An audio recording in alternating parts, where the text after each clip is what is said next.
Item ಯಾವುದೇ ಇರಲಿ try ಮಾಡಿ ಆಚಿ ಚಿಕನ್ ಮಸಾಲಾ. ಆಚಿ ಚಿಕನ್ ಮಸಾಲಾ. ನಿಮಗೆ ತೊಂದರೆ ಆಗ್ತಾ ಇದೆ, ಆ ರೋಡಲ್ಲಿ ಮಸೀದಿ ರೋಡಲ್ಲಿ DJ ಹಾಕಬಾರ್ದು, ಮೆರವಣಿಗೆ ಮಾಡಬಾರ್ದು, ಕುಣಿಬಾರ್ದು, ಹೆಣ್ಮಕ್ಕಳು ಓಡಾಡಲೂಬಾರ್ದು, ಅಲ್ಲಿ ಯಾರೂ ಮಾತಾಡಲೂಬಾರ್ದು ಅನ್ನೋದಾದರೆ ನೀವು ಜನನಿಬಿಡ ಪ್ರದೇಶಗಳಲ್ಲಿ, ಸಂದಿಗೊಂದಿಗಳಲ್ಲಿ, ಜನವಸತಿ ಪ್ರದೇಶಗಳಲ್ಲಿ ನೀವು ಮಸೀದಿಗಳನ್ನು ಮಾಡಿಕೊಂಡು ನಮ್ಗೆ ಡಿಸ್ಟರ್ಬ್ ಮಾಡಬಾರ್ದು ಅಂತಂದ್ರೆ ಊರ ಹೊರಗೆ ನಮ್ಮನ್ನು ಸೇರಿದಂತೆ ಎಲ್ಲ ಧಾರ್ಮಿಕ ಶ್ರದ್ಧಾ ಕೇಂದ್ರಗಳನ್ನು ಹೊರಗಡೆ ಮಾಡ್ಕೊಳ್ಳಿ, ಯಾಕಂದ್ರೆ ನಿಮ್ಗೆ ಡಿಸ್ಟರ್ಬೆನ್ಸ್ ಇರೋದಿಲ್ಲ. ನಂಬರ್ 1. ನಂಬರ್ 2, ನಿಮ್ಮಪ್ಪಂದಲ್ಲ ನಮ್ಮಪ್ಪಂದಲ್ಲ ಅಂತ ಹೇಳಿದ್ ಯಾಕೆ ಅಂದ್ರೆ ನೀವ್ ಹೇಳಿದ್ರು ಬಂದು ಕುಣಿತಾರೆ, ಬಂದು ಜೋರಾಗಿ ಸೌಂಡ್ ಹಾಕ್ತಾರೆ ಅಂತ ಹೇಳಿದ್ರಲ್ಲ, ಹಾಕ್ತಾರೆ. ಅಲ್ಲಿ ಜಿಲ್ಲಾಡಳಿತ ಪರ್ಮಿಷನ್ ಕೊಟ್ಟಿದೆ, ಪೊಲೀಸರು ಪರ್ಮಿಷನ್ ಕೊಟ್ಟಿದ್ದಾರೆ. ಸೊ ಪೊಲೀಸರು ಜಿಲ್ಲಾಡಳಿತ ಪರ್ಮಿಷನ್ ಕೊಟ್ಟ ಮೇಲೆ ಕಾನೂನಿನ ಪ್ರಕಾರ ಕುಣಿತಾರೆ, ಜಿಗಿತಾರೆ. ಕುಣಿಬಾರ್ದು ಮಸೀದಿ ಎದುರುಗಡೆ ಅಂತಂದ್ರೆ ಅದು ಯಾರಪ್ಪನ ಮನೆ ಆಸ್ತಿ? ಹಂಗಾದ್ರೆ ಸಾರ್ವಜನಿಕರ ಆಸ್ತಿ ಅಲ್ವಾ ಅದು? All right, okay. ಭಾಸ್ಕರನ್ ಅವರು ಮತ್ತೆ ಮರುಕಳಿಸಿದ್ಯಾ ಅಸಹಿಷ್ಣುತೆ, ಮತ್ತೆ ಮರುಕಳಿಸಿದ್ಯಾ ಹಿಂದೂ ಮುಸ್ಲಿಮರ ನಡುವಿನ ಕಾದಾಟ ಜಿದ್ದಾಟ, ಇದು ರಾಜಕೀಯ ಆಗ್ತಾ ಇದೆಯಾ? ನೋಡಿ, ಹಿಂದೂ ಮತ್ತು ಮುಸಲ್ಮಾನರ ಮಧ್ಯದಲ್ಲಿ ಕೋಮು ಗಲಭೆಗಳು ಆಗ್ತಾ ಇರೋದಂತೂ ಸತ್ಯ. ಆದರೆ ಅದಕ್ಕೆ ರಾಜಕೀಯದ ಲೇಪನ ಹಚ್ಚಬಾರ್ದು ಅನ್ನೋದು ನನ್ನ ಬೇಡಿಕೆ. ಯಾತಕ್ಕಂದರೆ ಈಗ ಇಲ್ಲಿ ಬೆಂಗಳೂರಿನಲ್ಲಿ ಓಂ ಶಕ್ತಿ ಫೆಸ್ಟಿವಲನ್ನು ಮಾಡಬೇಕಾದ್ರೆ ಅಪ್ರಾಪ್ತ ವಯಸ್ಸಿನ ಹುಡುಗರು ಒಂದು ಹೆಣ್ಣು ಮಗಳಿಗೆ ಹೊಡೆದಿದ್ರು. ಲಾಸ್ಟ್ ಟೈಮ್ ಡಿಬೇಟ್ ಮಾಡಿದಾಗ ತಾವು ಹೇಳಿದ್ರಿ, ಹೋಗಿ ಭೇಟಿ ಮಾಡಿ ಬಂದೆ, ಭಾಳ ತಲೆ ಓಪನ್ ಆಗಿತ್ತು. ಮೈಸೂರಿನಲ್ಲಿ ಗಣಪತಿ ವಿಸರ್ಜನೆಗೆ ಹೋಗ್ಬೇಕಾರೆ ಮೈಸೂರಲ್ಲೂ ಆಯಿತು, ಇಲ್ಲೂ ಆಯ್ತು, ಮದ್ದೂರಲ್ಲೂ ಆಯಿತು. ಆಯಿತಾ? ಗಣಪತಿ ಉತ್ಸವದ ಮೇಲೆ ಕಲ್ಲು ಹೊಡೆಯೋದು, ಛತ್ರಪತಿ ಶಿವಾಜಿ ಮಹಾರಾಜರ ಜಯಂತಿ ದಿನ, ವರ್ಷ ಪೂರ್ತಿ 365 ದಿನವೂ ನಾವು ಛತ್ರಪತಿ ಶಿವಾಜಿ ಮಹಾರಾಜರು ಜಯಂತಿ ಮಾಡಲ್ಲ, ಅವ್ರು ಹುಟ್ಟಿದ ದಿನ ಮಾತ್ರ ಮಾಡೋದು. ನಮಗೇನು ಅಂದರೆ ಈ ದೇಶವನ್ನು ಇಸ್ಲಾಮೀಕರಣ ಆಗುವುದರಿಂದ ತಪ್ಪಿಸಿದಂತಹ ಮಹೋನ್ನತ ನಾಯಕ ಅಂಥೇಳಿ ನಾವು ಹಿಂದೂಗಳು ಅವರಿಗೆ ಶ್ರದ್ಧೆಯಿಂದ ಕೃತಜ್ಞತೆಯಿಂದ ನಾವು ಅವರ ಜಯಂತಿಯನ್ನು ಆಚರಣೆ ಮಾಡ್ತೀವಿ. ಈಗ ಸಾದಿಕ್ ಪಾಷಾ ಅವರು ಭಾಳ ಕೋಪವಾಗಿ ಹೇಳಿದ್ರು ಯಾವುದೋ ಒಂದೆರಡು ಮಾತು ಇರಲಿ. ಈಗ ಮಸೀದಿ ಮುಂದೆ ನಾವು ಕುಣಿಬಾರ್ದು ಅಂದರೆ, ಈಗ ನಾನು ಮನೆಯಲ್ಲಿ ಬೆಳಗ್ಗೆ 6 ಗಂಟೆಗೆ ಪೂಜೆ ಮಾಡಬೇಕಾದ್ರೆ ನಮ್ಮ ಮನೆ ಹತ್ರದಿಂದ ಆಜಾನ್ ಬರುತ್ತೆ, ನಾವು ಕೋಪ ಮಾಡ್ಕೊಳ್ಳಲ್ಲ.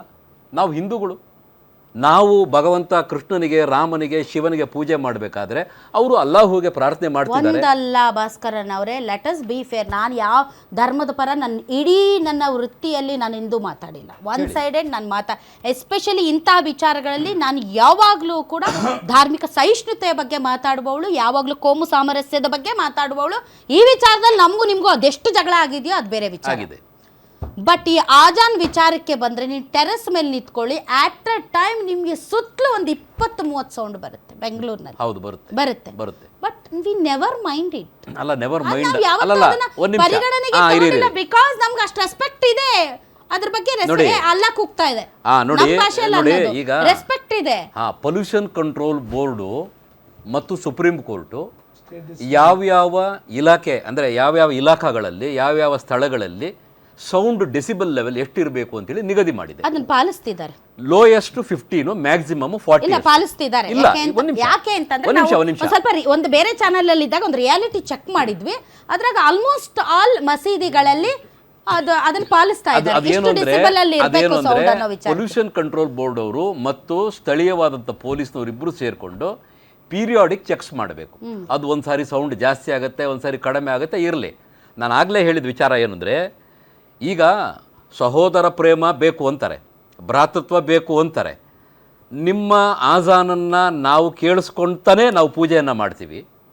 ಆದರೆ ಮಸೀದಿ ಮುಂದೆ ಬಂದು ಕುಣಿಬಾರ್ದು ಅಂದರೆ ಅದೇನು ಅರ್ಥ? ಅದು ನಾವೇನು ಮುಸಲ್ಮಾನರಿಗೆ ಅಥವಾ ಸಲ್ಲಲ್ಲಾಹು ಅಲೈಹಿ ವಸಲ್ಲಂ ಪ್ರವಾದಿ ಮೊಹಮ್ಮದ್ರಿಗೆ ನಾವೇನು ಬೈಯೋಲ್ಲ, ಅಲ್ಲಾಹುಗೆ ಬೈಯೋದಿಲ್ಲ, ಕುರಾನಿಗೆ ಬೈಯೋದಿಲ್ಲ, ಹದೀತ್ಗಳಿಗೆ ಬೈಯೋದಿಲ್ಲ, ಫತ್ವಾ ಆಲಮ್ಗೀರ್ಗೆ ಬೈಯೋದಿಲ್ಲ. ನಮ್ಮ ದೇವರನ್ನು, ನಮ್ಮ ಮಹಾನ್ ನಾಯಕರನ್ನು ಹೊಗಳ್ತಾ ನಾವು DJ ಹಾಕ್ಕೊಂಡು ಡ್ಯಾನ್ಸ್ ಮಾಡ್ಕೊಂಡು ಹೋದರೆ ಇವ್ರಿಗೆ ಯಾಕೆ ಬೇಜಾರಾಗಬೇಕು? ಆಮೇಲೆ ಸಾದಿಕ್ ಪಾಷಾ ಅವರು ಒಂದು ಮಿಸ್ಇಂಟರ್ಪ್ರಿಟೇಷನ್ ಮಾಡಿದ್ರು. ಆಗಲೇ ಇಸ್ಲಾಮಲ್ಲಿ ಮ್ಯೂಸಿಕ್ ಇಲ್ಲ ಅಂತ ಹೇಳಿದರು. ಮೊಹರಂ ದಿನ ಮತ್ತು ಈದ್ ಮಿಲಾದ್ ದಿನ ನೀವು ಇದೇ ಕಾಟನ್ ಪೇಟೆಗೆ ಮತ್ತು ಮಾರ್ಕೆಟಿಗೆ ಬನ್ನಿ, ಮುಸಲ್ಮಾನರು DJ ಹಚ್ಚಿ ಡ್ಯಾನ್ಸ್ ಆಡ್ತಾರಾ ಇಲ್ವಾ ಅಂತ ನಾನು ತೋರಿಸ್ತೇನೆ. ಇಲ್ಲ ಅಂದರೆ ನಾನು ಸಾರ್ವಜನಿಕ ಜೀವನದಿಂದ ನಿವೃತ್ತಿ ಹೊಂದ್ತೀನಿ. ಬೈಕ್ಗಳಲ್ಲೆಲ್ಲ ಓಡಾಡ್ತಿರ್ತಾರೆ ಸರ್. ಆಯ್ತಾ? ಏನಂದ್ರೆ ಸರಿಯಾದಂತ ಮಾಹಿತಿಯನ್ನ ಕೊಡಬೇಕು. ಪಾಪ ಅವ್ರೇನು ಈ ದೇಶದ ಒಂದು ನೀವು ಅರ್ಥ ಮಾಡ್ಕೊಳ್ಳಿಲ್ಲ, ಬರ್ತಾವೋ ಇಲ್ಲೋ, ಒಂದು ನೀವು ಅರ್ಥ ಮಾಡ್ಕೊಳ್ಳಿಲ್ಲ. ಮ್ಯೂಸಿಕ್ ಅನ್ನೋದು ಇಸ್ಲಾಮಿನ ಪ್ರಕಾರ ಅದು ಹರಾಮ್.